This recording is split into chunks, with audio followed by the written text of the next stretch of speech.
Hello, everybody. Here is 2 minutes of nuggets and insights from our biblical traditions.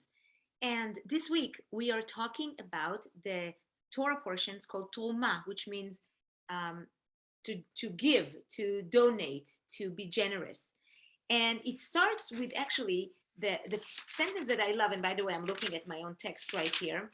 It says here, that from every man whose heart motivates him.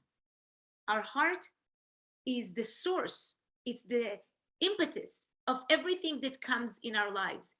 How can you be generous starting somewhere else? You could, but it's not going to necessarily be influencing you for a long time. I have this example of these gentlemen that I met in one of my speaking, and he is a very, very polished speaker, very successful, and yet he has been so generous in his intent, so generous in his heart to help me grow in my business and share the wisdom. And sometimes generosity doesn't have to be only with money. It's the generosity of acts, generosity of thoughts. And I honestly believe that a person who is generous in his heart, it stems from being full of love.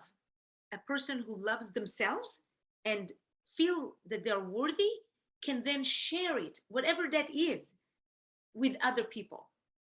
So maybe my thought for today for you is, how can you be generous in your heart, and how can that motivate you to be generous toward others?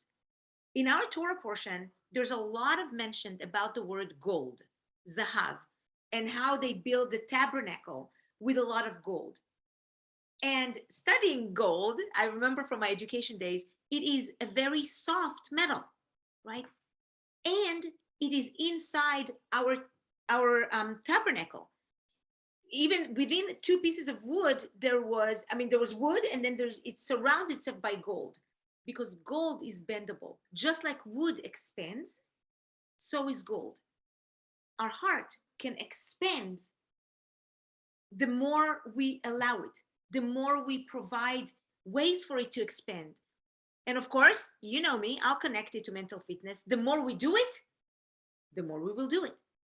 Practice makes it happen often and more often and often. So that was like my thought for today that I wanted to share with you. Generosity of mind, generosity of heart, which, by the way, in biblical time, then whenever we talked about heart, we talked about it, the seat of intellect. Nowadays, we talk about it as the seat of emotion.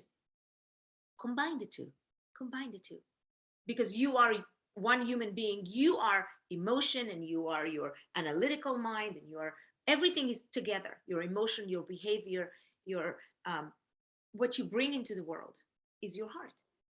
So no wonder I had my book called Moments of the Heart, right? So from my heart to your heart, I hope you'll have a great weekend, and be generous within your heart, because that expands out to the world.